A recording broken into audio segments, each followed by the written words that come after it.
Kalau di pemerintah Kabupaten Goa, saat ini kita sudah melaksanakan sekitar 85% atau itu sebanyak 296 jabatan eselon 4 yang dialihkan menjadi jabatan fungsional.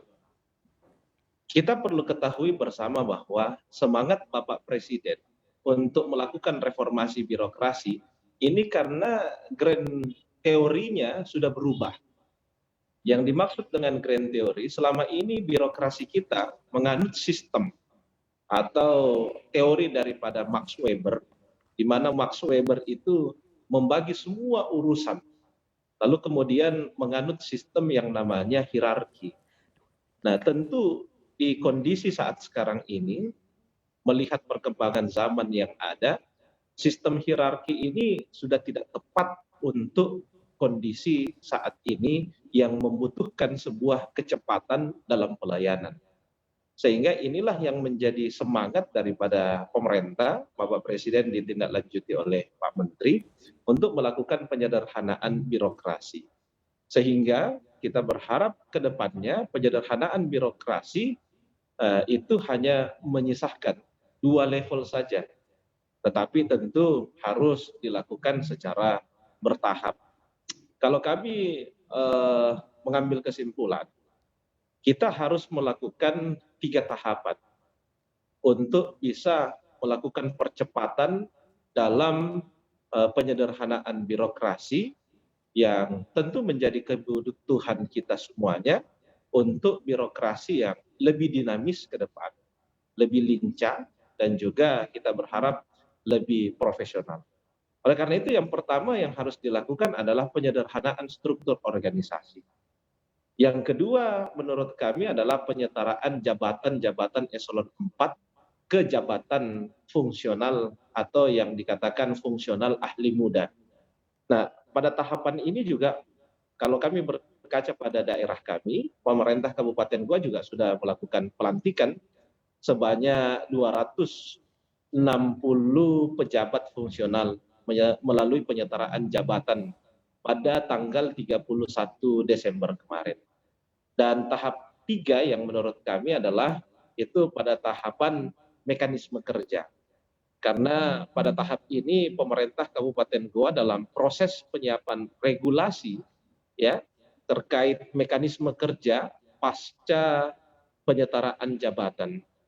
Pejabat fungsional melaksanakan tugas sebagai subkoordinator pengelolaan kegiatan pada jabatan sebelumnya.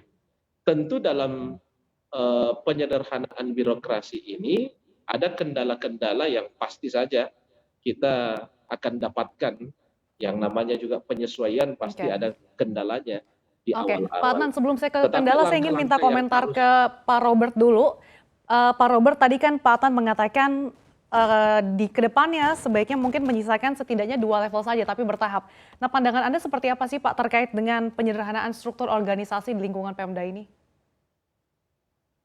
Ya Mbak Sasa, kalau melihat tantangan depan mata, ya, tantangan di mana birokrasi kita sesuai dengan Grand Design 2010-2024 dan Roadmap Reformasi Birokrasi 2020-2024, kita ini kan menuju suatu imajinasi besar sebagai suatu birokrasi berkelas dunia.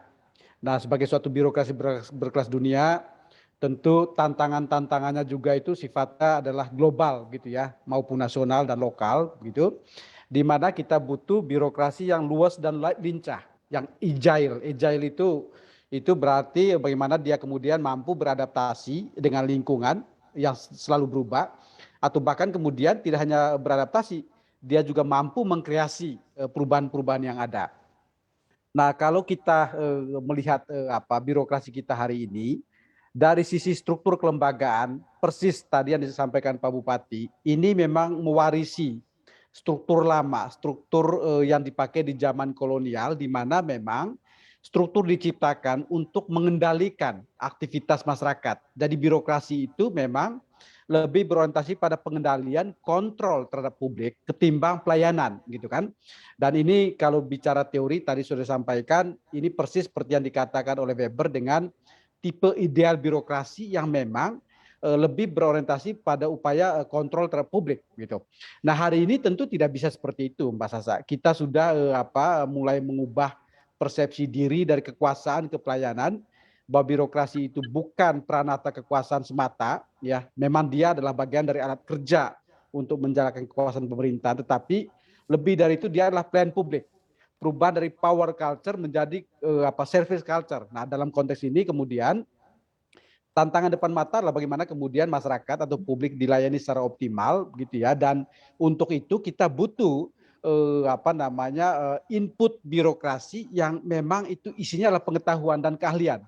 Input itu adalah SDM aparatur. Selama ini orang itu mau dia punya pengetahuan yang bagus atau enggak, punya keahlian yang spesifik atau tidak, kalau dia sudah menduduki suatu jabatan, Mbak Sasa, seolah-olah dia itu punya kemampuan secara pengetahuan, padahal belum tentu.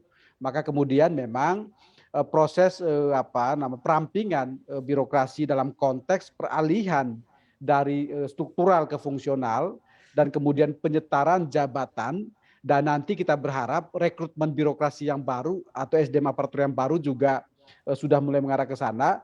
Itu adalah bagaimana kemudian menciptakan birokrasi berbasis pengetahuan, birokrasi berbasis keahlian khusus. Bahwa kalau kita kemudian Mbak Sasa berhubungan dengan birokrasi di Indonesia, itu sama seperti bayangan saya ketika kita berhubungan dengan birokrasi di Singapura, berhubungan dengan birokrasi di Tiongkok, di Korea Selatan, di mana ketika orang berhubungan dengan birokrasi di negara-negara tersebut itu sama dengan dia berhubungan dengan 5% warga terbaik di negara itu. Karena memang isinya birokrasi kita adalah orang-orang terbaik, yaitu adalah 5% dari warga terbaik itu mengisi birokrasi. Nah Indonesia hari ini belum seperti itu. Maka kemudian sambil menunggu rekrutmen baru yang isinya adalah orang-orang berkelas dunia juga, tamatan-tamatan kampus yang luar biasa begitu dengan lulusan-lulusan terbaik, yang ada depan mata kan cukup banyak aparatur birokrasi atau SDM aparatur kita yang itu di struktural. Maka kemudian sekarang mereka dialihkan, tetapi harapannya bahwa proses peralihan ini bukan otomatis. Proses peralihan ini tetap melalui suatu proses in passing, di mana dipastikan bahwa yang dialihkan itu adalah orang-orang yang memang punya pengetahuan untuk keahlian khusus, dan dia kemudian menempati jabatan fungsional yang sesuai dengan keahliannya. Itulah yang disebut dengan sistem merit dalam birokrasi yang berbasis pada kompetensi, kualifikasi, dan kinerja.